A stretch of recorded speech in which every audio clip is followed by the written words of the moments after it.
But when you look at your models for us or for the world, how closely are you paying attention to that story? Well, we are watching the contagion effect because, of course, all investors around the world are worried that what's happening in Turkey could spill over to other emerging markets, certainly. Do you think it will? So we think it's going to be rather contained for the time being. So we are seeing some market and some financial contagion effects, especially with other, fragile emerging market currencies. But broadly speaking, as you were just saying, the economic impact is rather limited.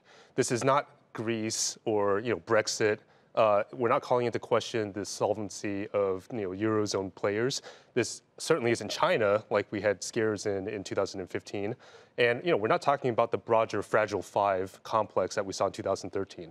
So the big picture for most investors is that emerging markets are still quite strong.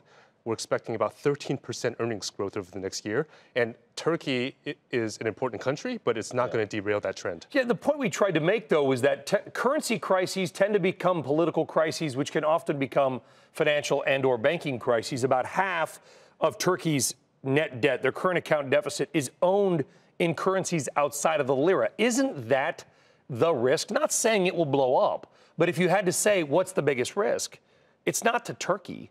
It's to banks like BNP Paribas. Well, so it's possible. So the risk right now in this narrative certainly is specific to Turkey, right? It's the fact that they have a currency crisis, their central bank wasn't defending their currency. There are things they could have done to help stem that tide. But more broadly speaking, the question is, does that then trickle over into other currencies, on a widespread basis? And we think the answer right now is probably no, because the underlying fundamentals for many of these countries are still strong. And in fact, the dollar strengthened, which caused this problem initially. We think the dollar could actually stabilize from here. How strong are the underlying fundamentals for the United States? The United States, it's the beacon right now for the markets. We have significant earnings growth. Economic growth is strong.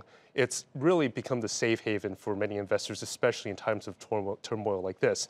Now, longer term, we think that a lot of this is priced in. The U.S. is trading at fair value right now, about 16.5 times forward earnings. We think earnings will continue to be strong, but longer term, once we get past all of these narratives in emerging markets and other international markets, we think that's actually where the value is longer term. Scale of 1 to 10, 10 being amazing, 1 being horrible. Where's the U.S. economy right now, James? The U.S. economy is probably an 8 or a 9 right now. This is pretty much as good as it gets. We had 1 quarter of over 4% GDP growth.